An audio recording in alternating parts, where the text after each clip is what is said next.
Bonjour les amis, j'espère que vous allez bien. Je suis Pascal Trifangui, on est à Bahia au Brésil et aujourd'hui nous allons parler du rite écossais. Vous savez, souvent chez les conspirationnistes, on nous dit au 33e du rite écossais, il y a Ordo ab chaos, ils veulent mettre un grand chaos pour créer un gouvernement mondial. Ah bon, ils veulent mettre un grand chaos pour créer un gouvernement mondial. Alors je ne sais pas si vous avez déjà étudié le rite écossais, son histoire et son contenu. D'abord, il y a plusieurs rites écossais. Et c'est une grande fantaisie. Évidemment, il y a la formule Ordo ab chaos. Elle n'apparaît pas au 33e degré, d'ailleurs, elle apparaît au 25e degré. Alors, qu'est-ce que c'est que ce rite écossais? Qu'est-ce qu'il faut comprendre?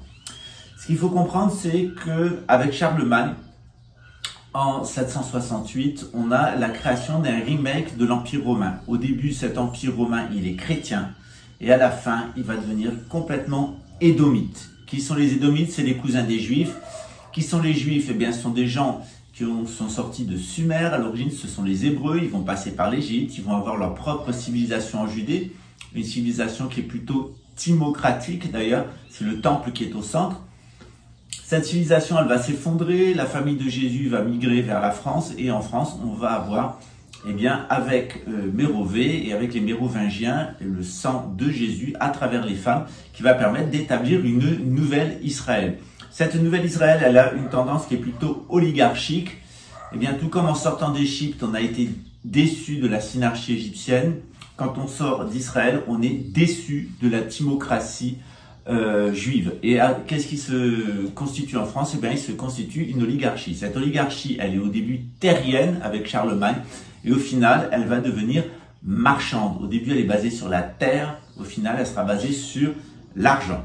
Alors bien entendu, il y a une lutte à l'intérieur de l'Occident entre l'oligarchie terrienne à laquelle j'appartiens et l'oligarchie financière à laquelle j'appartiens aussi. En réalité, c'est la même famille, sauf qu'on se déchire entre nous.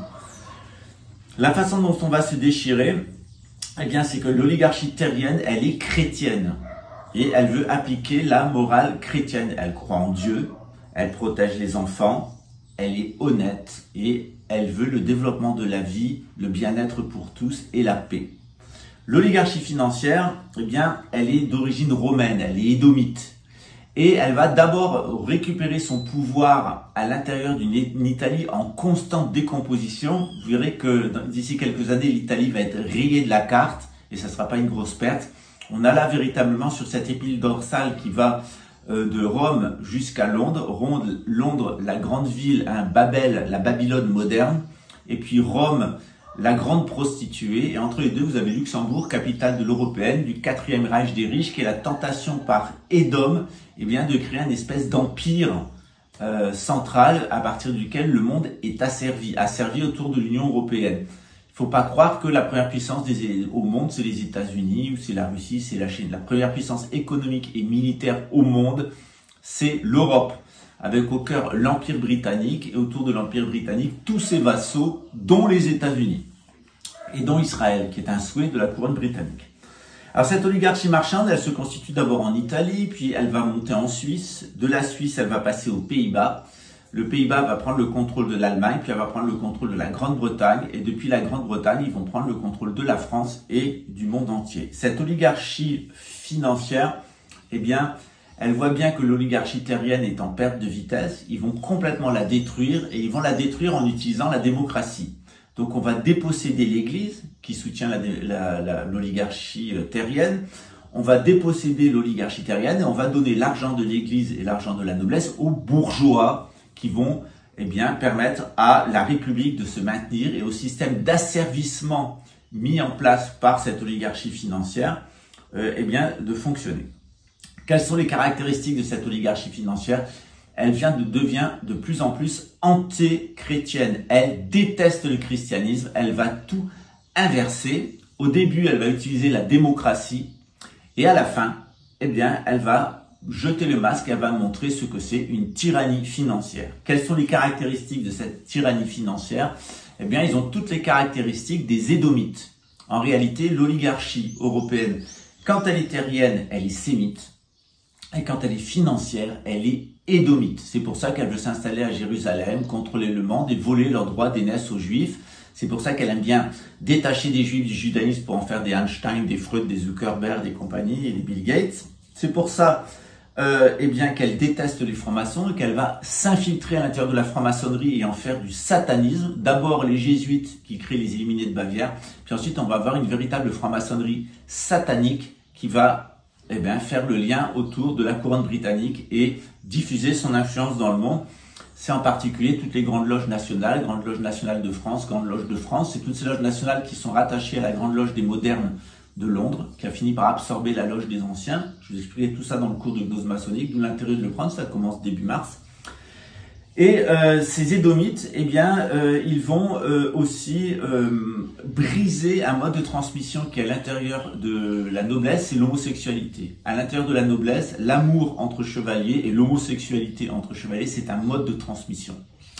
Et d'ailleurs, les Juifs, quand ils sont sortis d'Égypte, ils ont eu peur que toutes les pratiques de l'aristocratie égyptienne se transmettent à nouveau aux Hébreux, et donc ils ont persécuté et ils ont même éliminé physiquement les homosexuels pour empêcher d'avoir cette transmission de chevalier à page, de page devenu chevalier à chevalier ou entre chevaliers. Philosophie grecque, la noblesse occidentale, elle repose principalement sur l'homosexualité, l'amour entre deux hommes.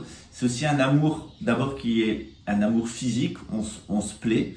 Ensuite, c'est un amour psychologique, on se séduit l'un l'autre psychologiquement, mais c'est aussi un amour spirituel. C'est-à-dire, dans le rapport sexuel entre chevaliers, il y a une effusion de lumière. Il y a quelque chose qui se passe au niveau de la glande épiphyse et puis au niveau ici des lobes temporaux. Au lieu d'être en hostilité comme des singes envers les autres hommes, qui se détestent entre eux pour dominer, eh bien, il y a l'amour entre deux hommes qui vont donner une transmission de sagesse et un certain état spirituel. Je vous ai laissé une vidéo ces derniers jours sur ce qu'on appelle le triangle anal et tout le processus de Kundalini et d'éveil qui amène justement à intégrer son être astral et dépasser son être astral. Ça ne veut pas dire que j'encourage les gens à être homosexuels. Il y a au contraire une homosexualité profane. C'est-à-dire si vous appartenez pas à la noblesse, si vous n'êtes pas chevalier, c'est exactement le contraire de ce qui va se passer. Au lieu d'aller dans la spiritualité et la lumière, vous allez aller dans les bas-fonds et vous allez aller dans les côtés les plus obscurs de votre âme. C'est pour ça que l'homosexualité profane a toujours été considérée comme dangereuse, un vice et menant au satanisme. On le voit bien à notre époque, la façon dont utiliser le lobby LGBT avec cette hyper-féminisation des hommes, dévirilisation des hommes, tandis que l'homosexualité des chevaliers, c'était une homosexualité virilisante. Je rappelle l'épisode de Delphes qui envoie 300 hommes, des 150 couples homosexuels et qui vont défaire la première armée au monde, celle de Sparte. Voilà, donc Thèbes envoie à Sparte son armée composée de 150 couples d'hommes. Quelle est la caractéristique de cette oligarchie financière qui a tous les côtés d'Édom, qui sont complètement hédonites? D'abord, ils sont menteurs, ensuite ils sont voleurs et ensuite ils sont assassins. Menteurs, pourquoi? Parce que pour pouvoir déposséder les gens de leur vie et pouvoir maintenir le pouvoir de l'oligarchie financière, elle a besoin de mentir. Elle a besoin de mentir aux gens. Elle a besoin de dire pourquoi elle ne respecte pas la religion, pourquoi elle pratique l'usure, pourquoi elle ne vient pas en aide aux pauvres, etc., etc. Donc elle a besoin de mentir, et pour mentir, elle a besoin d'être schizophrène. C'est qu'à la fois, ils ont besoin de vous faire des grands sourires. Ils sont contents. Voilà, ils vous font des grands sourires, etc. Et derrière, ils vous empoisonnent, ils vous tuent. Voilà. Et pour obtenir que les gens soient schizophrènes, c'est-à-dire qu'ils soient double face, eh bien, il n'y a qu'une seule méthode, c'est la pédophilie. Si vous violez des enfants et que si vous commettez l'inceste dans votre famille, vous allez avoir des enfants schizophrènes. C'est systématique. Lorsqu'on observe les TDI, nous on a des gens qui se présentent dans notre institution pour se faire soigner, qui ont des troubles dissociatifs de l'identité, ils entendent des voix, ils ont plusieurs identités, etc. Ils entendent des encodeurs. Voilà, vous l'avez connu, la folle là qui entendait des encodeurs, voilà, les gens qui entendent des voix, et puis les doubles personnalités, oui, l'armée française, etc. Puis derrière, il se tape sa fille, il essaye d'assassiner, il pique la caisse, etc. Donc c'est des schizophrènes. Comment est-ce qu'on obtient des gens schizophrènes? Par la pédophilie et l'inceste. C'est une machine à produire des détraqués mentaux. Donc toute cette oligarchie financière, elle va reposer sur la pédophilie.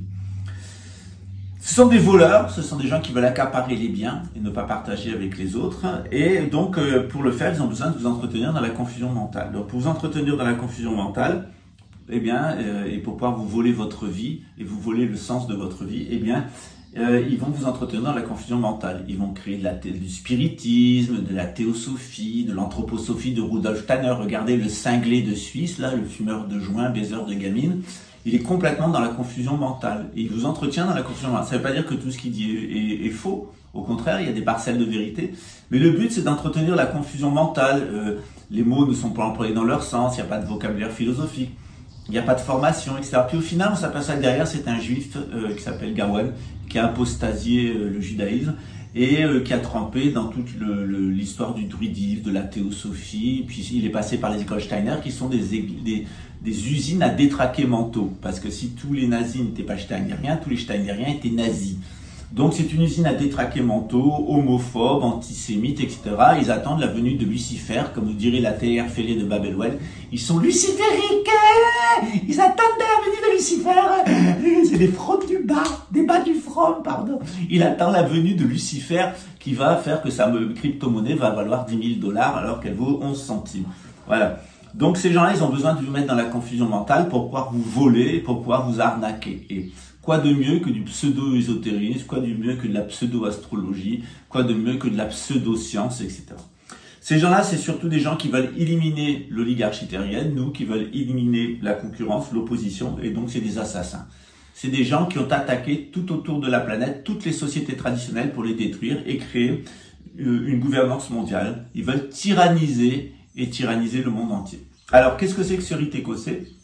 Pourquoi il est déchiré d'un côté par l'oligarchie terrienne et de l'autre côté par l'oligarchie financière? Il y a deux formes de rite écossais, une qui est au service des Édomites et de l'oligarchie financière, une autre qui est au service de l'oligarchie terrienne et au service de Dieu. Et ces deux sortes de rites écossais sont en train de se détruire l'un l'autre, et le rite écossais de l'oligarchie terrienne est de plus en plus faible, et le rite écossais de l'oligarchie financière est de plus en plus fort et de plus en plus délirant, psychopathe, pédophile, voleur et assassin. Voilà, alors si vous prenez le cours de gnose maçonnique, eh bien on vous parlera du rite écossais dans le détail. Ce qu'il faut savoir, c'est que le rite écossais, ça commence en 1744 avec la loge écossaise de Saint-Domingue qui s'appelle le rite du royal secret.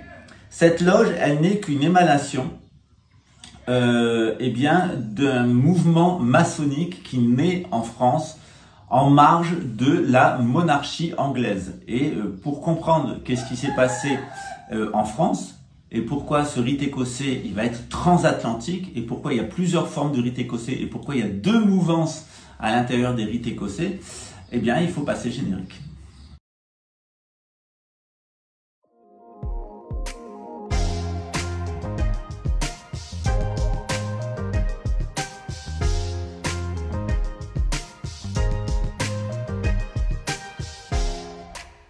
Alors, si on veut comprendre l'existence du rite écossais, il faut remonter à 1688. En 1688, Jacques II d'Angleterre et d'Irlande, qu'on appelle aussi Jacques VII d'Écosse, il est roi d'Angleterre, d'Irlande et d'Écosse, donc de la Grande-Bretagne, eh bien, il est détrôné par une armée venue de Hollande, de protestants, de 25 000 hommes, où il y a des protestants français, il y a 7 000 huguenots français. Donc on a des protestants, les protestants ils ont fait la guerre partout en Europe, ils ont déclenché une guerre civile en Europe, les protestants. Principalement, c'est des gens qui sont en lutte contre les abus du Vatican, et c'est la noblesse qui se révolte contre l'autorité spirituelle. Alors il y a des raisons, l'autorité spirituelle est en décomposition totale, c'est les empoisonneurs Borgia, c'est l'épopée de Jérôme Savonarole, etc. C'est un délire psychiatrique dans l'Église catholique. L'Église catholique qui au XVIe siècle, XVIIe siècle devient complètement capitaliste, vole l'argent des pauvres, il va ouvrir des mines avec Nicolas Lévy, un juif apostat qui va pratiquer l'usure et prendre les fonds du Vatican destinés aux pauvres et s'en servir pour ouvrir des mines de charbon en Bavière. L'objectif, c'est de faire crever les pauvres dans les mines, avoir le remplacement du bois de chauffage et faire fructifier l'argent pour que le Vatican puisse se construire ses palais. Jacques II, donc Jacques VII d'Écosse, Jacques II d'Angleterre, est détrôné par cette armée hollandaise composée de 25 000 hommes, dans lequel il y a eh bien, des protestants. Alors, ils sont tous des protestants et ils sont appuyés par les puissances financières italiennes, suisses et hollandaises. C'est les mêmes familles. Qu'est-ce qui va se passer avec certaines familles allemandes? Eh bien, ils vont détrôner le roi Et puis c'est le Parlement qui va exercer le pouvoir. Il va y avoir 3 guerres civiles en Angleterre. Évidemment, les gens qui soutiennent Jacques II, qu'on appelle les Jacobites, eh bien, ils vont partir en exil et ils vont venir notamment en France, à Saint-Germain-en-Laye, où ils vont être accueillis par la couronne de France, qui est contente d'accueillir des rois catholiques, alors qu'il y a ces banquiers protestants qui essayent de prendre le pouvoir en Angleterre. Il faut savoir que depuis 1688, eh bien, l'intégralité des rois d'Angleterre sont illégitimes. Ce sont des Hollandais, ce sont des Allemands. Et donc, la reine d'Angleterre n'a absolument aucune légitimité. Les Windsor ont aucune légitimité sur le trône. Ça sera différent pour Harry et pour William parce que leur mère est une Spencer. Donc, elle descend des Stuart. Donc, on a un retour de la monarchie légitime par les femmes avec Harry et William. Et ça va très certainement, et c'est même à 100%, marquer la fin de la couronne britannique et marquer la fin du nouvel ordre mondial. L'assassinat d'Harry par le Christ du Retour, ce qui est annoncé par le rite écossais, c'est la fin de l'Occident édomite, c'est la fin du nouvel ordre mondial. Et c'est en 2028. Ce qu'il faut savoir, c'est qu'en réalité, eh bien, la famille royale d'Angleterre et les Windsor n'ont absolument rien d'anglais. Ce sont des Allemands, ils s'appellent Schleswig-Holstein, Sonderburg, Glücksburg. Donc, ce sont bien des Allemands. Ils n'ont absolument rien d'anglais. Il n'y a pas une goutte de sang anglais dans les veines de Charles III. C'est différent avec ses fils. Les Jacobites, eh bien, ils sont en exil et ils viennent en France. Et on a une intégration, eh bien, d'un savoir qu'ils ont reçu des Templiers. Les rois d'Écosse ont reçu un savoir par les Templiers. Les Templiers se sont réfugiés en Écosse. De là, ils se sont réfugiés au Canada, en Acadie. Et eh bien, les Templiers sont en train de se déployer dans le Nouveau Monde et ils le font à partir de l'Écosse, ils le font à partir de l'Angleterre. L'intégration jacobite se fait dans l'ouest de la France. On a beaucoup de la noblesse anglaise, irlandaise et écossaise qui va venir en Bretagne et dans l'ouest de la France jusqu'à Bordeaux. Et il y a une lutte qui s'organise à partir de la France contre les usurpateurs allemands, hollandais, la moto brésilienne, en Angleterre. En 1645, il y a une révolution en Angleterre. Il y a un Robespierre anglais qui s'appelle Cromwell et c'est tête ronde en 1655 et il fait décapiter Charles Ier. Bien entendu, tout au long du XVIIe siècle en Angleterre, on a 3 guerres civiles. On a une restauration avec Charles II qui reprend le trône et qui est franc-maçon et qui pratique un rite qu'on appelle déjà à l'époque le rite écossais. Le premier rite écossais, il apparaît en tant que tel en 1733 à la Grande Loge de Londres. On a la loge Temple Bar, qui est une loge typiquement anglaise, où on pratique le rite d'Écosse, le rite des constructeurs de l'Écosse, qui sont liés aux Templiers et à la couronne d'Écosse. On a en 1735 à Londres une loge française qui s'appelle Saint-Georges de l'Observance. Et en 1777, on a Jacques III, qui est le neveu de Charles II, donc qui est retourné au pouvoir à la Restauration. Et donc son neveu arrive au pouvoir et indique que la maison des Stuart repose sur un secret maçonnique. Et ce secret maçonnique lui a été donné par les Templiers. Et ce secret maçonnique, Jacques III va l'amener à Saint-Germain-en-Laye où il va transmettre à des membres de la noblesse française ce qu'on appelle la Royal Lodge ou Royal Arch, c'est-à-dire l'initiation seigneuriale. Cette initiation seigneuriale, on la retrouve en 1744 à Saint-Domingue, c'est le rite du Royal Secret. Et puis, quelqu'un qui a reçu en France l'initiation à la Royal Arch à Saint-Germain-en-Laye des Écossais et des Anglais en exil, des Jacobites, s'appelle Étienne Morin. Et il va fonder à Saint-Domingue ce qui est une forme de rite écossais. En 1758, en France, le rite écossais commence bien à se développer. On appelle ça le grand globe français des empereurs d'Orient et d'Occident. Et puis en 1764, on retrouve la loge des Parfaits d'Écosse à la Nouvelle-Orléans, à laquelle contribuent des gens comme Morin. Morin va nommer Henry Andrew Franken qui va diffuser le rite à travers tous les États-Unis, notamment à New York en 1767 et dans les 13 colonies anglaises.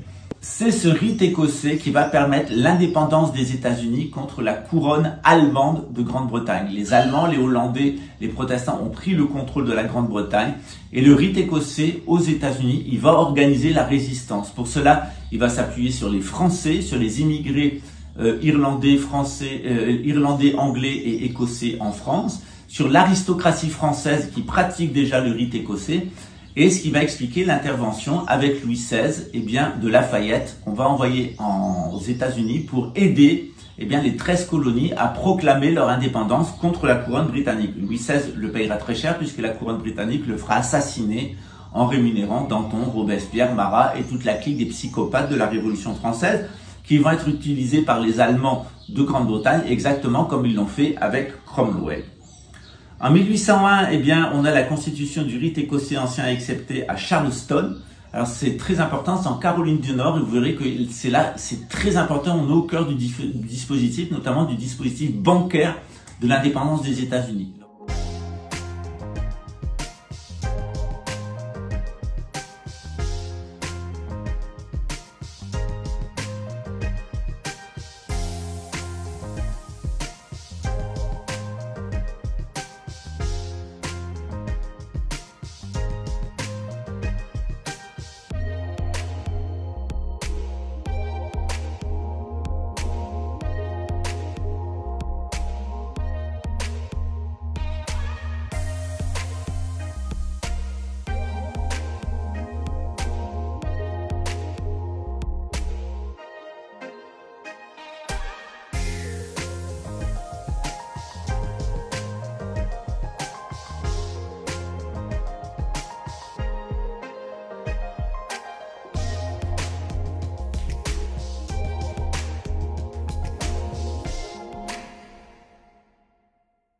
Lorsque la couronne britannique avec les Illuminés de Bavière et les Jésuites va vouloir reprendre le contrôle des États-Unis, la première chose qu'ils vont faire, c'est prendre le contrôle de Bank of America, des banques, prendre le contrôle du pouvoir financier du peuple américain. En 1813, 1804, on a un grand développement un petit peu partout du rite écossais dans les Caraïbes, avec Grace Tilly, aux USA en 1813. 1845, le rite revient en Grande-Bretagne, il conteste le pouvoir en place. Et en 1853, on a un personnage qui est payé par la couronne britannique, qui s'appelle Albert Pike.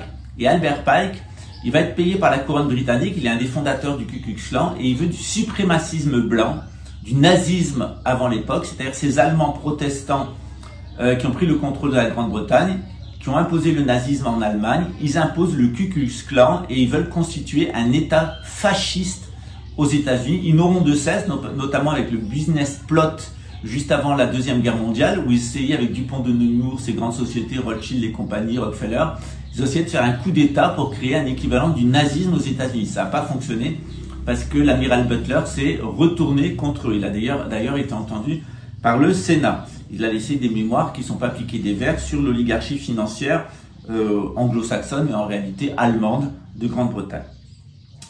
En 1899, en France, le rite écossais, qui est devenu le droit humain, va être infesté de l'intérieur par Anne Besant, qui est un agent de la couronne britannique. C'est une théosophe, c'est une disciple, entre guillemets, de Blavatsky, et elle va prendre le contrôle en France du rite écossais, pas de tout le rite écossais, sous la forme du droit humain. Ce rite écossais, qu'est-ce qu'il est? Si vous prenez le cours de gnose maçonnique, vous saurez pourquoi il y aura la formule Ordo ab Chao et quel est ce programme. Ce qu'on peut dire du rite écossais, c'est qu'à travers tous les degrés, on voit le développement de la sagesse humaine depuis Sumer, depuis l'Égypte, en passant par toutes les grandes civilisations du monde. On y traite aussi du Bouddha, on y traite de Zarathustra, on y traite de Platon, de Socrate, d'Aristote, on y traite de Lao Tse, on y traite de Confucius, etc. Et on voit comment ce développement de la sagesse humaine dans l'hémisphère nord est de plus en plus important. Avec des acquisitions techniques et des acquisitions intellectuelles, on comprend mieux le monde et on a des meilleures inventions au niveau technique. Et au final, on nous annonce qu'il va y avoir un énorme chaos provoqué par les Édomites, par l'oligarchie financière édomite, principalement allemande, et anglo-saxonne maintenant, qui sont en fait les héritiers de toutes ces familles gréco-romaines de psychopathes d'origine sémite, donc les cousins des Israélites, de Jacob Israël, son frère jumeau fou qui est Ésav, appelé Énom. Et comment ces Édomites, eh bien, ils vont créer un chaos à tous les niveaux. Ils vont créer un chaos dans les langues. Ils vont créer, en imposant l'anglais à tout le monde, ou l'allemand à tout le monde. L'anglais actuel, c'est qu'une forme bâtarde de l'allemand. Ils vont imposer une grande pollution chimique. Ils vont imposer une grande pollution atomique. Ils vont imposer une grande pollution génétique. Ils vont créer la confusion et la destruction partout dans le monde pour asseoir leur pouvoir, qui est un pouvoir destructeur et chaotique. Et au final, après avoir semé tout ce chaos, eh bien, ils vont être détruits. Il y a 3 ordres nouveaux qui vont s'imposer. D'abord, un retour du Messie, le Mashiach, à Jérusalem avec un retour du royaume de Judée.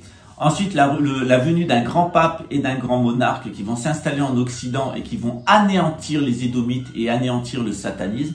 Et surtout, une reconstitution du califat de l'islam avec la venue du Mahdi qui va aider les Juifs et les chrétiens à reprendre le pouvoir et à égorger les Édomites et à leur faire rendre gorge, c'est-à-dire au propre comme au figuré, les égorger comme ça, d'où le rite écossais où on fait comme ça. C'est le serment de rétablir le royaume d'Israël, le grand pape, le grand monarque et le califat islamique. Et pour l'obtenir, on va égorger les Édomites. Et gare aux traîtres à l'intérieur même de la noblesse.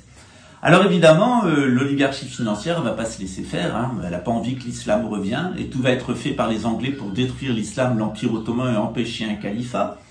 Tout est fait par l'Empire britannique pour détruire la couronne de France et détruire le Vatican. Ils vont s'allier avec les Jésuites. Les Jésuites, ce sont des agents de la City of London qui vont créer les Illuminés de Bavière, qui vont détruire l'église catholique de l'intérieur, totalement pour l'anéantir, en faire une église protestante, une église de pédophiles, de voleurs, de menteurs et d'assassins, ce qu'elle est actuellement, de bandits. Et évidemment, eh bien, ils vont tout faire pour détruire le judaïsme, notamment en créant le sionisme. Le sionisme, c'est si tu es juif et que tu es dans le monde, tu dois te convertir à la région du pays où tu es. Et si tu es, ou alors tu dois partir en Israël et là tu dois être laïque et tu dois apostasier le judaïsme. Alors évidemment, le sionisme c'est une horreur, c'est créé par les Édomites de la couronne britannique, c'est une manière de niquer les juifs, tout comme ils ont tout fait pour niquer la France et les États-Unis, et comment ils ont tout fait pour niquer l'islam. Voilà, quand on comprend que c'est des pédophiles, que c'est des voleurs, que c'est des assassins, que c'est des fils de pute, et tout ça c'est ces bâtards d'Édomites qui sont les cousins qui sont des sémites complètement ravagés du cerveau et dégénérés. Et cette histoire commence eh bien, dès après Isaac et ses 2 fils. Quand on a compris ça, eh bien, on comprend qu'il y a 2 rites écossais à l'intérieur de toutes les loges. Il y a les 2 tiers, c'est des gens qui vont être schizophrènes, pratiquer la pédophilie, qui sont des réseaux d'influence et d'escroquerie, et qui sont de véritables assassins liés au service de renseignement à cette bête qui écoute, ou plutôt les bêtes qui écoutent comme des vaches. Voilà. Et d'où la sourate du Coran, etc.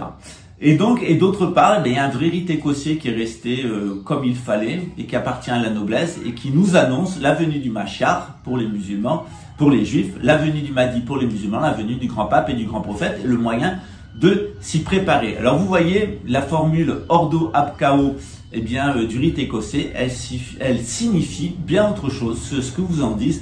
Les théières fêlées, les patinettes artistiques à cabine à vacciner, les grands décodeurs de la Suisse léonique et puis surtout les fumeurs de Rasta Boubou qui entre 2 gamines qu'ils baisent en marge des concerts, eh bien va vous chanter du rock satanique en version reggae parce qu'il est un juif apostat. Méfiez-vous des juifs apostats, méfiez-vous des musulmans apostat. Vous l'avez vu au Qatar, la clique des Saoudiens et des Qataris. Vous voyez ce que donnent les gens qui ont apostasié l'islam. Ce sont des menteurs, des voleurs et des assassins. Et qui reçoivent un toxicomane français en état hallucinatoire, hein, victime de la pédophilie, qui organise des rituels sataniques au château de Chambord juste après son élection et avoir fait une espèce de parodie de la franc-maçonnerie sur la pyramide à 666 faces du Louvre. Et évidemment, eh bien, ce qu'il faut comprendre, c'est que ces gens-là font tout pour s'opposer au retour de l'oligarchie terrienne, à notre retour, et puis ils ont décidé eh bien, qu'ils allaient rester au pouvoir et ils sont prêts à tout pour empêcher la venue du grand pape et du grand monarque. Voilà, j'espère que vous avez tout compris. En tout cas, n'hésitez pas à prendre le cours de gnose maçonnique en complément du cours de gnose chrétienne ou indépendamment du cours de gnose chrétienne. C'est au mois de mars et c'est ici que ça se passe. À très bientôt. Ciao.